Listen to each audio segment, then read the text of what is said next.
Alors, bonsoir tout le monde. Ça me fait grand plaisir que vous soyez présentés ici ce soir.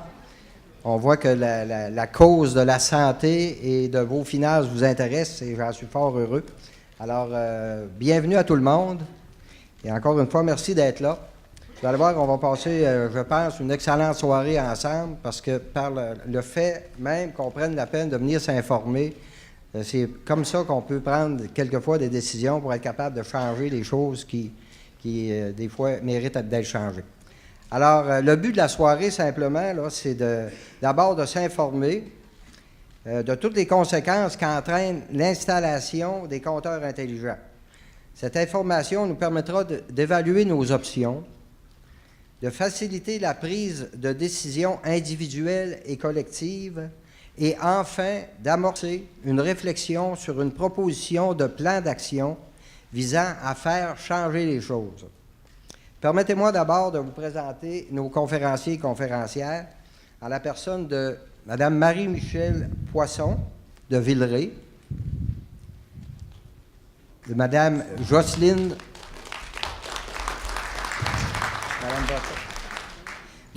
Jocelyne Breton de Lévis. Bonjour. De M. Luc Forbeau de Stoneham. Bonjour la bosse. Et de M. Claude Lachapelle de Saint-Gédéon. Bonsoir. Et moi-même, Jacques Doyon de Saint-Georges. L'organisateur de cette soirée. Alors maintenant, voici dans l'ordre le déroulement de cette soirée qu'on vous propose. Appuyé de 2 présentations PowerPoint, il y aura 2 courts films dont les 5 conférenciers présenteront brièvement les différents enjeux et problématiques que ce projet de déploiement massif soulève. À la suite de la dernière conférence, il y aura une période de questions avant de clôturer la rencontre.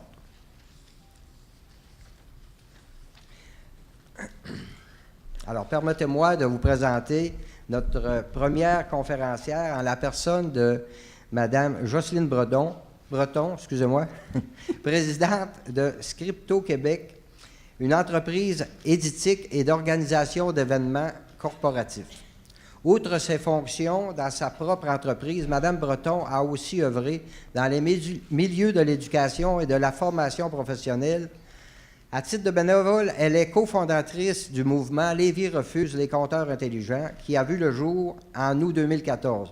Depuis sa création, Lévis refuse s'est documentée auprès d'organismes officiels de réglementation, d'Hydro-Québec ainsi que de plusieurs individus ou organismes œuvrant dans les domaines de l'ingénierie électrique, la recherche scientifique, la physique, la médecine, la biologie, l'environnement, la sécurité informatique, et plusieurs instances réglementaires et légales du Québec et du Canada. C'est ainsi qu'un portrait global a été dressé, que 10 enjeux prioritaires ont été dégagés et que des collaborateurs ont été initiés en vue de réaliser un plan d'action visant l'implication de la population, des politiciens et d'organismes à vocation sociétale et environnementale.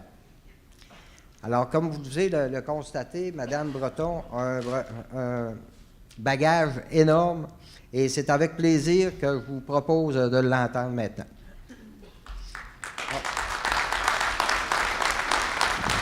Je voulais juste peut-être préciser, je vais juste vous donner un petit peu les points que Mme Breton va traiter.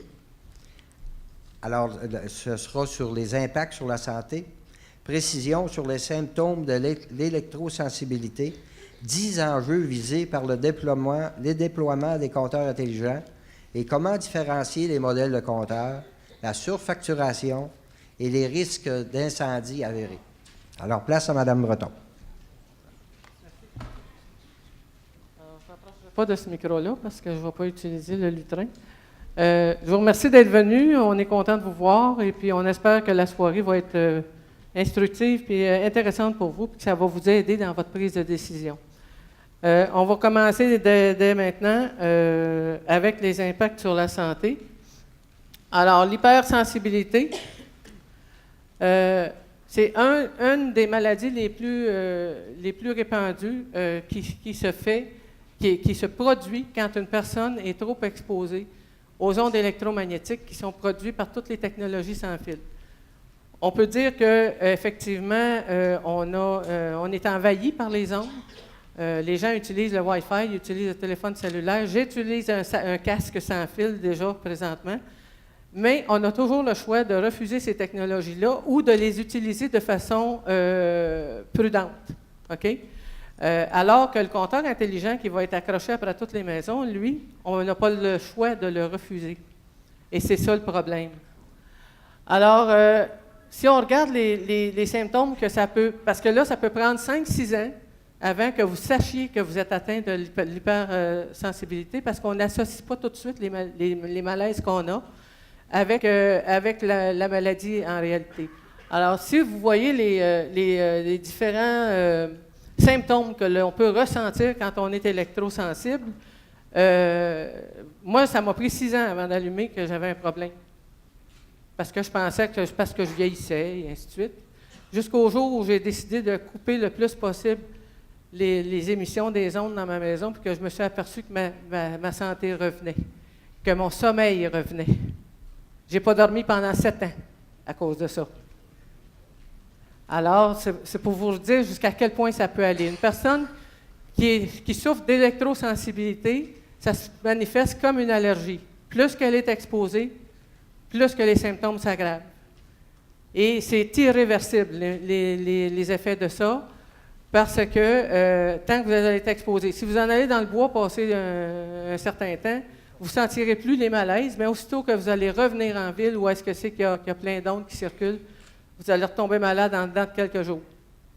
Alors, les troubles du sommeil et de l'appétit et migraines, les troubles de concentration et de mémoire, les palpitations cardiaques, l'arythmie, les étourdissements, les engourdissements, les vertiges, acouphènes, perte d'audition, nausées, fatigue généralisée, état dépressif, sensation de décharge électrique, nommez-en, il y en a. Et ce n'est pas les seuls problèmes qu'on peut avoir au niveau de la santé. L'hypersensibilité, c'est un problème. Mais les personnes qui souffrent de troubles neurologiques, eux, leurs troubles vont s'aggraver ou ça va aller plus vite, là, la maladie. Alors voilà pour la question de l'électrosensibilité. Quand j'ai fait mes recherches là-dessus au mois d'août, j'ai pris du mois de juillet aller jusqu'au mois de septembre pour faire mes recherches. Comme monsieur l'a expliqué tantôt, monsieur Doyon, j'ai appelé des vrais spécialistes, là. J'ai appelé des chercheurs, j'ai appelé des électriciens, j'ai appelé des ingénieurs électriques.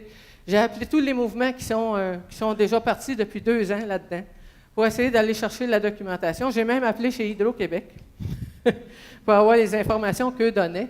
Et voici les enjeux qu'on a sortis. Alors, ces enjeux, c'est le développement durable et les pertes d'emploi. Il y a une loi au Québec actuellement qui oblige les entreprises publiques, quand ils font du développement, de faire un développement durable. Et là, actuellement, quand on regarde l'évolution d'Hydro-Québec, on voit que la façon dont ils s'y prennent, ils font complètement fi du développement durable. On part d'une technologie de compteur à roulettes qui pouvait durer de 40 à 60 ans pour introduire une technologie qui va durer 15 ans. Pour $1 milliard. Et cette technologie-là, en plus, elle va fonctionner avec des éléments informatiques qui, eux, vont durer 5 ans et qu'il va falloir renouveler au coût de $200 000 à tous les 5 ans. Alors, c'est vraiment loin, loin, loin des objectifs du développement durable.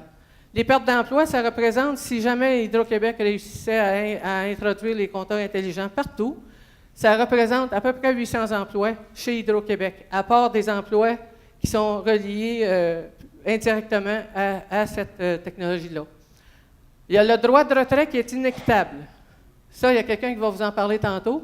Je n'élaborerai pas là-dessus. L'impact sur la santé, c'est la même chose. Là, on vient d'en parler. Les certifications, exactitude et mesures et surfacturation. Alors, il y a encore M. Lachapelle qui va vous parler de ce point-là tantôt. Les carences des mesures préventives avant l'installation. Encore M. Lachapelle qui va adresser ce point-là. Les droits de refus d'une technologie dans son domicile. Quand Bell On a commencé à avoir des téléphones Bell. On était pris pour avoir les équipements que la compagnie Bell nous fournissait parce qu'il y avait un monopole. Mais il n'y a jamais personne qui a obligé personne à avoir un téléphone dans sa maison. Et c'est historiquement un fait nouveau qu'une entreprise puisse imposer à des gens une technologie qu'ils ne veulent pas avoir chez eux. D'autant plus qu'on a une technologie actuellement qui fonctionne parfaitement bien pour faire le travail sans introduire des problèmes de santé qui vont aller avec la nouvelle technologie. Alors, on a ça. Ensuite, je suis rendu à 7, merci. Les risques d'incendie, encore une fois, M. Lachapelle va adresser ça. La surveillance différenciée de la consommation possible. Ça veut dire que si jamais ils décident de programmer votre compteur, comme ils l'ont fait en Ontario, éventuellement, ils vont être capables de dire, bon, bien, de telle heure à telle heure, on charge moins cher pour l'électricité, puis de telle heure à telle heure, on charge plus cher. Puis en changeant la saison, bien, les heures vont changer. Alors ça, c'est une possibilité. Actuellement, Hydro-Québec dit qu'ils ne le feront pas, là, mais il y a des bonnes chances que quand tout le réseau va être déployé, ils vont décider de le faire. Le respect de la vie privée.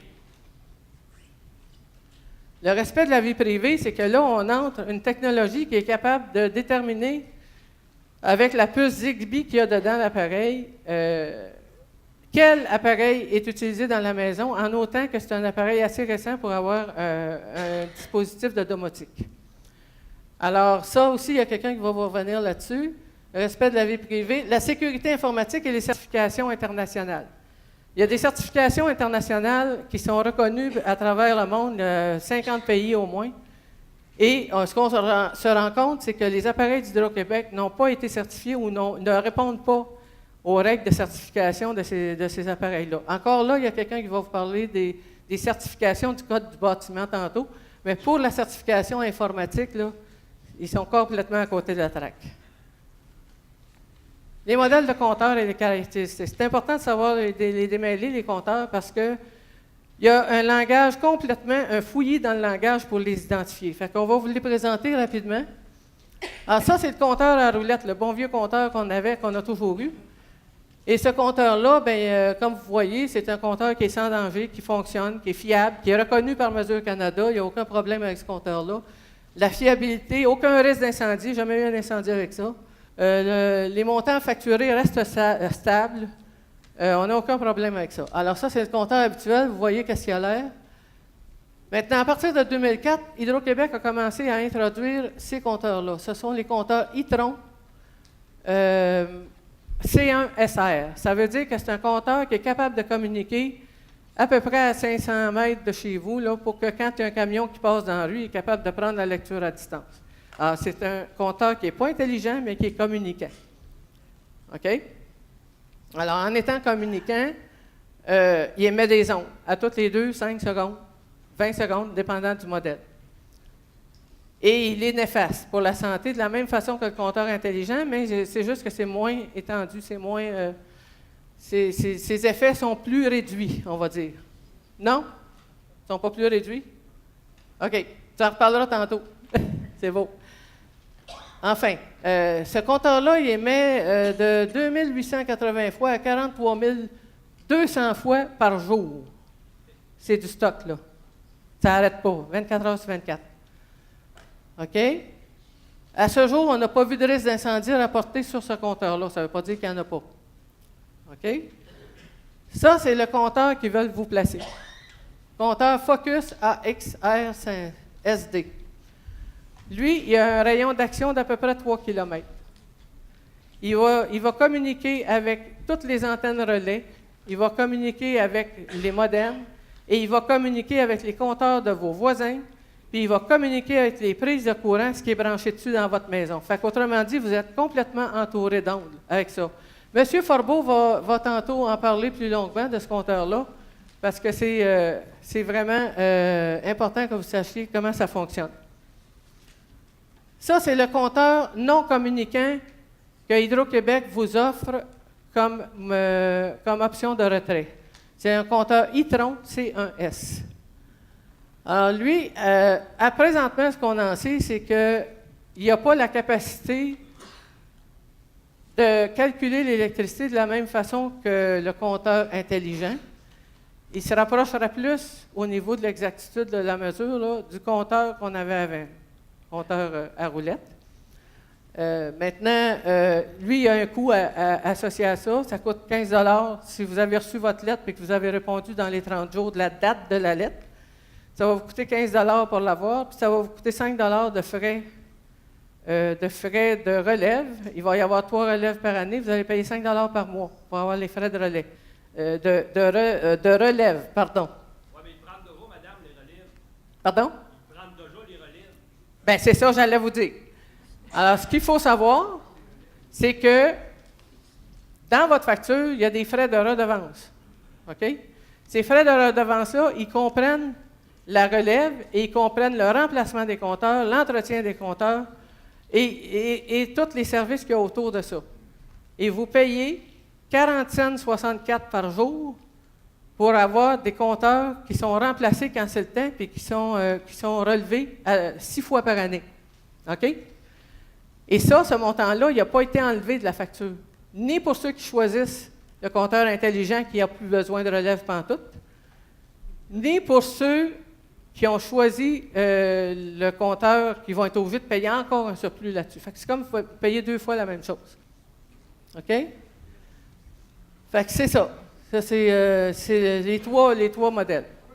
Monsieur, il va y avoir une période de questions tantôt. On aimerait ça qu'on attende, parce que sans ça, on ne s'en sortira pas avec 5 conférenciers, si vous voulez bien. Merci.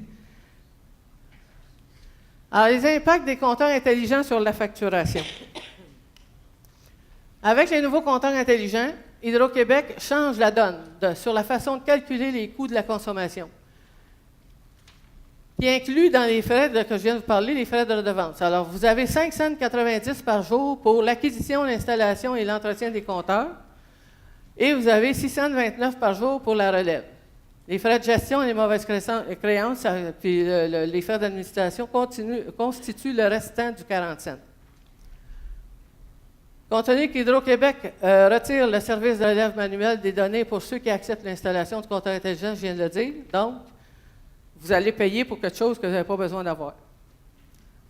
Pour ceux qui auront pris les compteurs non communicants, bien, ils vont payer des frais en double, puis à noter que les non-communicants ne calculent pas la puissance réactive à payer. Ça, on va vous en reparler plus tard aussi dans la démonstration, parce que le compteur intelligent calcule une puissance réactive que les anciens compteurs ne comptaient pas. OK? Avec les compteurs intelligents, les nouveaux compteurs sont en mesure de charger des frais sur 90 % de la puissance réactive. OK. La puissance réactive, je vais vous l'expliquer vite, là. Vous voyez mon ordinateur? Oui, pardon. 2 minutes? Ah oui, crime. Vous voyez mon ordinateur, il est branché avec un fil, puis une boîte carrée, puis un autre fil qui s'en va jusqu'à la prise. La boîte carrée, elle produit de la résistance, de l'énergie réactive. Cette énergie réactive-là, c'est juste pour partir l'ordinateur, puis après ça, elle retourne dans le réseau. Vous ne la consommez pas. Vous allez en consommer peut-être 10 %. Le 90 % qui retourne dans le réseau, là, Hydro-Québec va vous le charger. C'est ça l'affaire. La puissance réactive à facturer minimale, après ça, là, si vous arrivez à Noël puis vous avez branché tous vos arbres de Noël et toutes sortes d'affaires, là, vous allez avoir plein de dépenses d'énergie qui vont se faire dans votre maison une journée. Bien, Hydro-Québec va se baser sur cette journée-là pour décider qu'ils vont charger 65 % de cette puissance maximale-là que vous aurez utilisée une journée, puis ils vont vous charger ça à tous les mois, pendant une année. OK? À titre informatif, selon Jean-François Blain, analyste en énergie de l'Union des consommateurs, lui, il dit que, parce que là, on entend tout le temps dire que nous, les Québécois, on paye notre énergie moins chère qu'ailleurs. OK? C'est vrai. Mais ça coûte 5 fois moins cher de la produire ici que n'importe où ailleurs dans le monde. Fait que quand ils se déclarent des profits de 25 % par année, c'est abusif, carrément.